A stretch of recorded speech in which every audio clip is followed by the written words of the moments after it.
नमस्कार दोस्तों, अक्सर देखा गया है जिन्हें नाम दान की बख्शीश हुई है, कुल मालिक की शरण जिन्हें मिली हुई है, एक पूरे गुरु का पल्ला जिन्होंने पकड़ा हुआ है, उनकी अक्सर यह शिकायत रहती है कि हमें ही इतने दुख क्यों आते हैं, जबकि दुनिया में और भी बहुत लोग हैं जो कि पता नहीं कितने गलत कार्य करते हैं, लेकिन वह फिर भी ऐशो आराम से रहते हैं, आराम की जिंदगी जीते हैं, चाहे ही वह कितने ही पाप क्यों न करते हैं। उन्होंने कितनों का दिल क्यों ना दुखाया हो, लेकिन फिर भी वह सुखी है, उनके जीवन में सुख ही सुख है। और अगर दूसरी तरफ बात की जाए जिन्हें नाम की बख्शीश हो गई है, जो सत्संगी हो गए हैं, जिन्होंने रूहानियत का मार्ग पकड़ लिया है, जो इस मार्ग पर चल पड़े हैं, अक्सर देखा गया है कि उन्हें ही ज्यादा दुख झेलने पड़ते हैं। तो ऐसा ही एक प्रश्न एक अभ्यासी ने सतगुरु के आगे रखा था कि हे सतगुरु, हे सच्चे पातशाह। सत्संगियों की अक्सर शिकायत रहती है कि उन्हें बहुत दुख तकलीफ झेलनी पड़ती है, जबकि उनके जीवन में तो आनंद होना चाहिए, सुख होना चाहिए, क्योंकि उन्हें नाम मिल गया है और वह रूहानियत से जुड़ गए हैं, मालिक से जुड़ गए हैं। लेकिन होता इससे उल्टा ही है, उन्हें बहुत मुश्किलें सहन करनी पड़ती है, बहुत दुख झेलने पड़ते हैं। ऐसा क्यों होता है, कृपया आप बताएं। तो जब यह प्रश्न सतगुरु ने सुना पहले, तो सतगुरु ने थोड़ा सा मुस्कुराया। उसके बाद सतगुरु कहते हैं कि आप यह जानना चाहते हो कि आखिर जो सत्संगी है, जो मालिक से जुड़ गए हैं, उन्हें ही इतने दुख क्यों आते हैं, जबकि उन्हें नाम की बख्शीश हो गई है, उनके जीवन में तो सुख होना चाहिए। आप यही जानना चाहते हो, तो इसका जवाब यह है कि अगर हमने सोने की परख करनी हो तो पहले उसे अच्छे से रगड़ा जाता है, उसे घिसाकर देखा जाता है, उसे रगड़कर देखा जाता है कि यह वाक्य ही असली सोना है। इसके बिना हम उसकी परख नहीं कर सकते। परख करने के लिए उसको रगड़ना पड़ता है, देखना पड़ता है, तराशना पड़ता है कि यह वाक्य ही असली सोना है। तो ऐसे ही जिन्हें नाम की बख्शीश हो जाती है, जिन्हें एक पूर्ण संत महात्मा द्वारा नाम मिल जाता है, उनको बेहतर बनाने के लिए, उनके कर्मों को खत्म करने के लिए उन्हें इतने दुख झेलने पड़ते हैं, क्योंकि जो भी मालिक का प्यारा मालिक से जुड़ जाता है, उसे नाम दान की बख्शीश हो जाती है, वह इस मार्ग पर चलने लगता है, तब उसे बहुत मुश्किलों का सामना करना पड़ता है। क्योंकि यहाँ पर सतगुरु कहते हैं कि सालों के कर्म महीनों में, महीनों के कर्म दिनों में और दिनों के कर्म घंटों में निपटाए जाते हैं। सो इतनी कृपा वो सतगुरु हम पर करते हैं। कभी सेवा से कर्म हल्के करवाते हैं, तो कभी भजन सिमरन से कटवाते हैं, क्योंकि उनका एक ही लक्ष्य होता है, जीवात्मा को दोबारा जन्म ना लेना पड़े और इसी जन्म में ही उसे मुक्ति हासिल हो सके।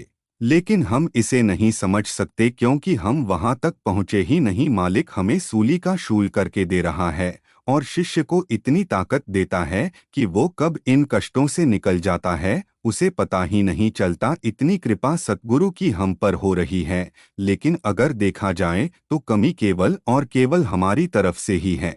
उनकी तरफ से कोई भी कमी नहीं है। वह तो हमारे लिए 100 कदम आगे चलकर आने के लिए तैयार खड़े हैं, लेकिन हम एक कदम भी नहीं उठाते, और जब मुश्किल की घड़ी आ जाती है, तब उसे याद करने लग जाते हैं। सतगुरु की रहमत हम पर इतनी बरस रही है कि हमें उसका अंदाजा भी नहीं। वह तो कहते हैं कि भाई, आपके पास जो भी पड़ा हुआ है, आपके अंदर जो भी पड़ा हुआ है, वह मुझे दे दो, और जो मेरे पास है वह मैं आपको दे दूंगा। इतनी कृपा वह हम पर कर रहे हैं। तो इसके अलावा हमें और क्या चाहिए, किस चीज की कमी रह गई है।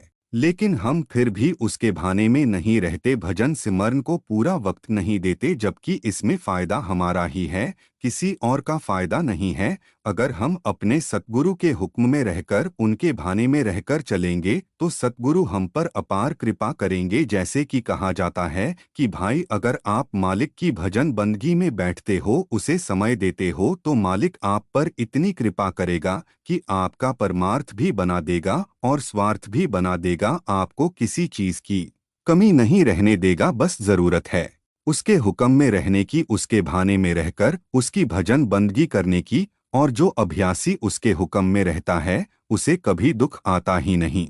वह सुख दुख से ऊपर उठ जाता है, उसका मालिक से मिलाप हो जाता है और उसके अंदर हर पल आनंद प्रफुल्लित होता रहता है। उसके अंदर पल पल आनंद के झरने फूटते रहते हैं। वह कभी उदास नहीं होता क्योंकि वह अंदर से मालिक से जुड़ गया है और मालिक परमानंद है। इसलिए तो देखा गया है कि जो संत महात्मा होते हैं वह कितने खुश रहते हैं।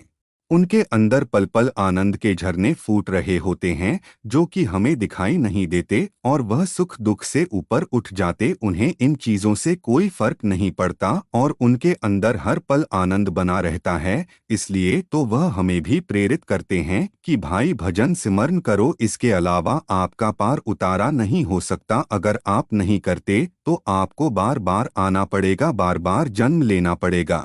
इसलिए अभी भी मौका है क्योंकि मौत के बाद किसी ने हमें कुछ नहीं दे देना और ना ही हम कुछ कर सकते हैं। जो भी करना है अभी करना है, इसी वक्त करना है, कल किसने देखा है।